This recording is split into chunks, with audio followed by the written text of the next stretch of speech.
There are plenty of analyses of Raging Bull out there on the internet, but what I want to do here is dive into some of the great lessons we can take from the movie and Jake LaMotta's life story to our own lives. The first point is wrath. How many times did you get angry this week? If we take a close look at our own lives, we'll notice that there is this force, this fire inside of us. The realistic philosophical tradition called it the irascible appetite, the drive that seeks higher goods, a force that can be directed towards something noble. But in the story of Jake LaMotta, all of that anger, all of that irascible energy, is twisted into pure, destructive wrath. Anger can be used positively, even justly, as a revolt against evil. But misdirected anger can consume you and burn everything around you.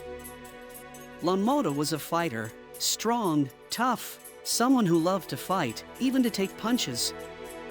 But you can't live your entire life and all its moments like a bull. We're not just animals, we're not just fighters.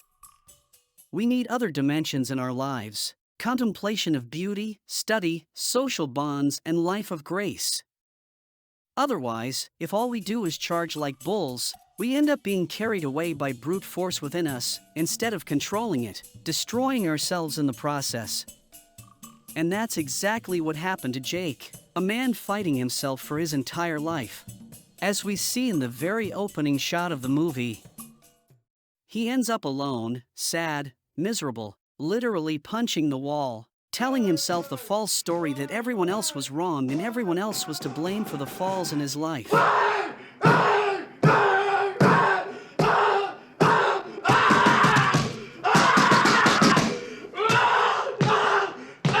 The second point is that we have to learn how to deal with the world, endure the process, and accept the way some things in life work. We can't live denying reality, trying to stand outside the system and absolutely everything that happens. In LaMotta's case, he was indeed right to be troubled about having to intentionally throw a fight just to please the system. But in our own lives, most of the time, it's not like that. In fact, most of the time, we're just being stubborn. Like LaMotta, we want to do everything our own way, fighting everyone around us to have everything the way we want, all the time. That's why we have to kill our pride and the idea that everything has to go our way. Because most of the time, we're actually wrong, and because the world doesn't revolve around us, and it never will. It has been here for millennia, doesn't need us, and will go on without us. So we need to take responsibility for our own lives, and endure the process, the trials, and the pain that comes with striving for something great. In order to do that, we need patience and the ability to persevere over time, fighting our battles with serenity and steadily over time. Interestingly enough, LaMotta's downfall wasn't even really about losing his career, quite the opposite. Like Scorsese also did in The Wolf of Wall Street, we see the drama of people who are materially rich, but so poor that all they truly have is money.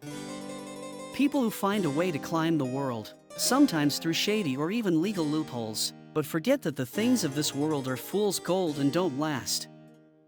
For Jake, even before being famous, in his first marriage, his life at home was a nightmare. Constant fights, endless tension. Leave me here like a dog! You're in your fucking ass! You tell you! Go out! What's the matter with you, huh? What the fuck's the matter with you? You gotta leave me here! What's the I matter? couldn't give a shit, you fucking... Lured by beauty, aesthetics, and pleasure, he made the fatal mistake to believe you can build a life only on exchanges, desire, and on what pleases the eyes.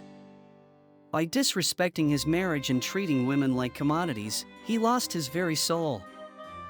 And then, we see one of Martin Scorsese's great trademarks, the contrast between the spiritual and the worldly, coexisting in the ordinary life of society. As in The Irishman, most people get lost right at this fragile, dangerous balance. They sin and are drowned in their own sins, ending up alone.